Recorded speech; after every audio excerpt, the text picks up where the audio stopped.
Welcome to People and Things. 7 Habits Which Leads to Depression. But before starting the video, if you are new here, kindly subscribe to our channel and press the bell icon for notification.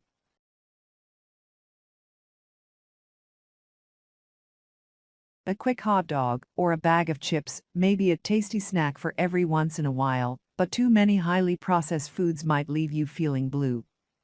In 2013, analysis of research on diet and depression published in the American Journal of Clinical Nutrition found that the healthier their diet, the lower their risk of depression. Earlier research suggests that people who eat the most processed foods have a higher risk of depression. Keep in mind that these types of studies just show an association between a poor diet and lower mood. They can't prove that one actually causes the other.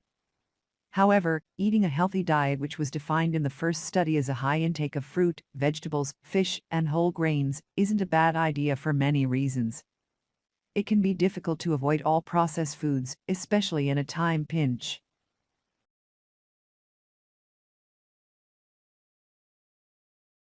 Spending some quality time alone every now and then can be hugely beneficial to your mental health, says Susan Heidler, Ph.D., a clinical psychologist and author of Prescriptions Without Pills. However, warns Heidler, spending too much time in solitude can reverse these effects and actually increase your risk for depression. To protect yourself against this, she emphasizes the importance of creating strong friendships and relationships with others, one of the best strategies for overcoming depression.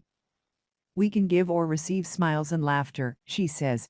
Anytime we connect with someone else, it's an opportunity for positive emotional exchange. Research suggests that friends are ridiculously healthy for us.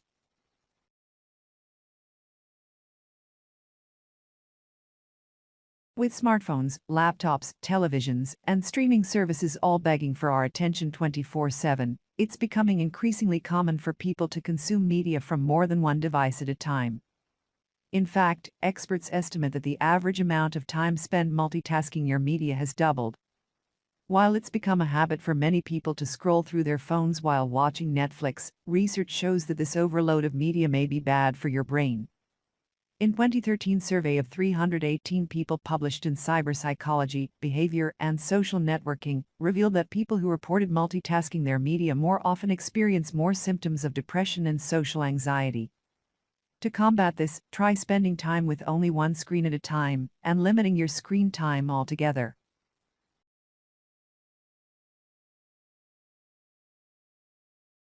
Critical, negative comments from your friends, boss, or significant other can do more than put you in a temporary funk.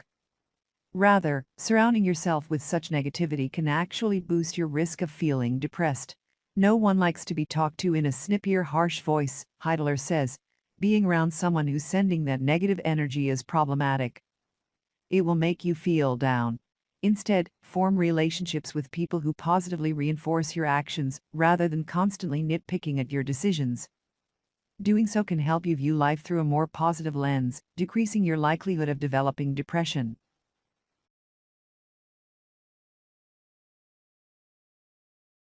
City living can carry a bunch of perks: delicious food, convenient public transportation, exciting nightlife, but spending too much time in urban areas can put a damper on your mood. According to a 2011 study by the Central Institute of Mental Health at the University of Heidelberg, living in a big city is linked to higher levels of stress and mental illness, especially depression. For city dwellers trying to avoid these effects, try taking quick trips to parks or rural areas to surround yourself with nature and take a break from the city hype. If getting out of the city every once in a while isn't feasible, something as simple as walking outdoors in fresh air and sunlight for a coffee break can be very helpful for your mood. Dr. Heidler also suggests keeping a few potted plants in your living space to lighten the mood indoors, too. She also says there is a kind of positive energy that plants and natural things do give off.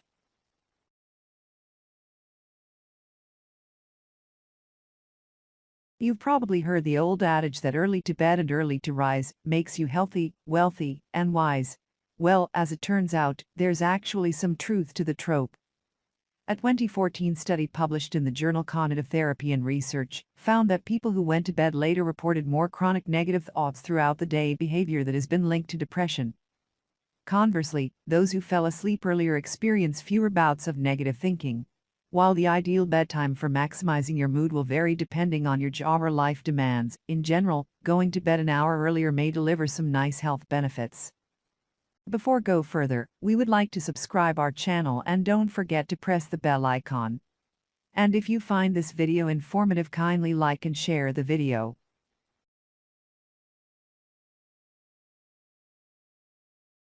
Too much time spent glued to the TV or other electronic devices could have an impact on your mental health.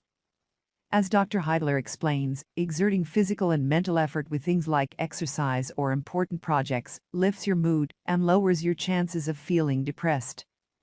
When you're physically active, your brain releases feel-good chemicals like endorphins and endocannabinoids that can alleviate feelings of depression. Exerting mental effort, on the other hand, lightens your mood in a slightly different way. People need a project that gives them a purpose in order to feel good. Dr. Heidler says, having nothing that you feel really invested in makes you vulnerable to depression.